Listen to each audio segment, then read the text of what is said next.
Hi, my name is Monicah and I am the founder and executive director of Project Afya. I wanted to take a minute to share my reflections from this morning. I like to spend an hour every day meditating and reflecting on different things, and I just wanted to share what my reflection was today.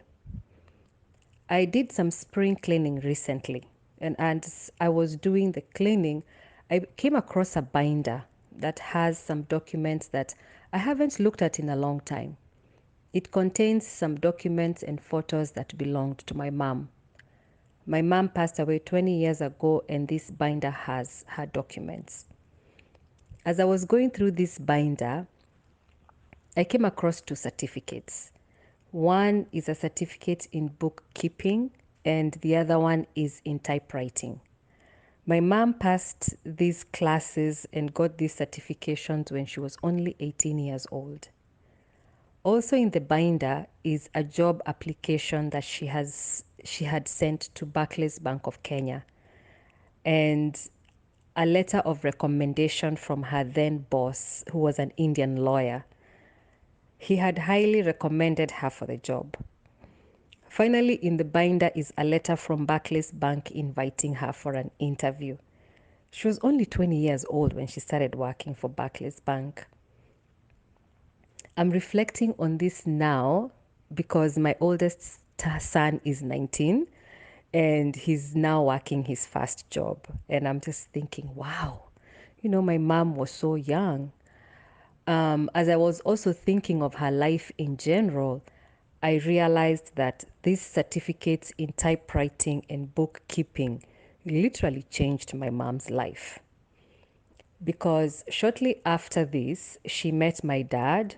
They started living together and she had 3 children with him. Unfortunately, my dad was an alcoholic and he made her life very miserable. Eventually, he came home one day. He paid the house girl and he asked her to pack her things and leave. And then he proceeded to put everything we had in a moving truck and he left. He left us there. My sister was 4, I was 3, and my brother was 2. So a few hours later, my mom came home to find her children alone in an empty house, and she could not even put two and two together.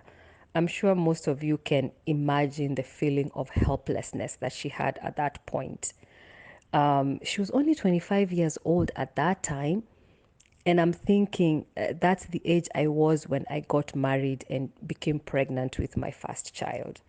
So I'm trying to imagine at that age having 3 children and realizing that I would have to raise those children by myself. So that was my mom's position. But now looking at it, as helpless as that situation may seem, she wasn't really in a hopeless position because she had these two certificates that she had in typewriting and bookkeeping. She had a job and she could take care of herself and her children. My mom actually worked at Barclays Bank from the age of 20 until she took early retirement at 40. And unfortunately, her life was cut short at the age of 48. So you see, my mom was able to raise her children and provide food, shelter, and education. It wasn't easy, but it also wasn't a hopeless situation. I can also say that those two certificates have contributed to who I am today and the work that I do now with Project Afya. These two certificates gave me an opportunity to come to America, and I have been able to get education and decent employment, allowing me to also be able to provide for my family. So when I reflect back on this and look at everything that has been given to me, my mind always goes back to those two certificates. Because that young girl, she had a skill. And because she had a skill, she was not helpless. And that is the reason I am who I am today. So a few years back, when I embarked on a journey to find myself and discover my purpose, is when I started to have my morning reflections. And during that time, I reflected a lot on my upbringing, and my mom and her strength, because my mom was a very, very strong woman.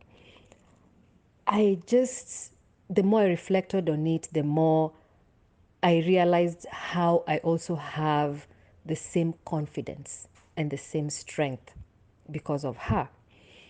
And I realized that I wanted every woman to feel that way. Regardless of her situation, I believe every woman should feel empowered and confident, believing that her troubles are not bigger than her. So, when trying to find my purpose in life, my upbringing helped me a lot in finding my why. You know, I wanted to be able to answer, like, why am I here? Why do I wake up every single day? What difference does my existence make? And I knew that I wanted my why to be something far much greater than myself. And that is why I started Project Afya. I knew that I wanted to help women, and that is my why. I want women to feel empowered and confident, regardless of their circumstances. I want them to feel like they can stand on their own and provide for themselves and their children. And no woman should feel helpless, because I don't think there's anything as hopeless and helpless as when a mother doesn't know what her child is going to eat. When you don't know what you're going to feed your child, you feel helpless. Project Afya beneficiaries are women of childbearing age and children under the age of 5 years. And they are either living in poverty or on the brink of poverty. These women and children are referred to us by local hospitals, the local chiefs, social worker, or church leaders within the community. When they first come to us, they are malnourished and they are either underweight or stunted. Usually, the women are either pregnant, breastfeeding, or, of course, taking care of a child under the age of 5. So, our participants are first enrolled in our food and nutrition program, where they receive 3 months of intensive nutrition interventions, including nutrition education and food baskets. Our goal at this stage is to ensure that these families are eating at least 2 meals a day, and that they have healthcare access. So we also pay NHIF for them. After this intensive nutrition therapy, the women are enrolled in our Stitches of Hope program, where they are taught tailoring and dressmaking skills. During this time, they continue to receive nutrition and healthcare support. In the first 6 months, they learn how to cut fabric and make different stitches until they become confident in the skill. The next phase of the program involves actual dressmaking and sewing to make different items that the center can then sell to make money to run the program. So recently, we acquired a contract to make uniforms for a security company, and that is what we are currently working on. Our goal is to eventually be able to offer our program at a highly discounted fee to encourage women to enroll who are able to pay for the course. And so this will help our sustainability plan by bringing revenue to help sustain the program.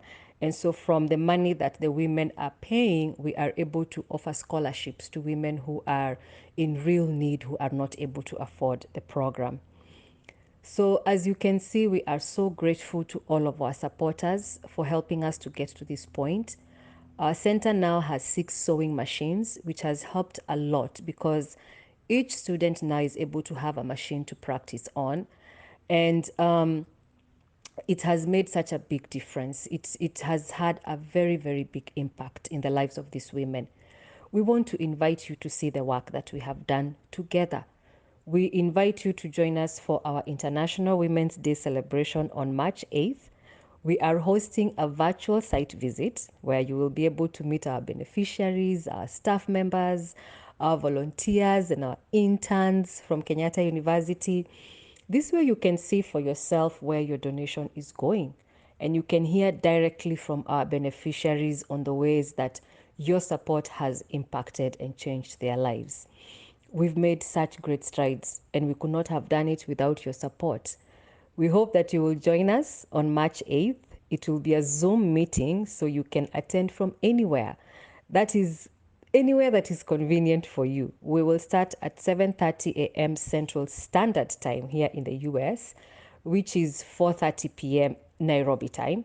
I know it's very early for those who are in the diaspora, but you can join this meeting from anywhere while you're getting ready. You don't have to have your video on, and you can just watch what is going on. You can join us while you're driving to work. You can join us as you're dropping your children to school. And we just know that you will really enjoy to see the work that we have done together. We hope to see you, and we encourage you to invite your friends and your family to join us so we can take this time to honor and celebrate women.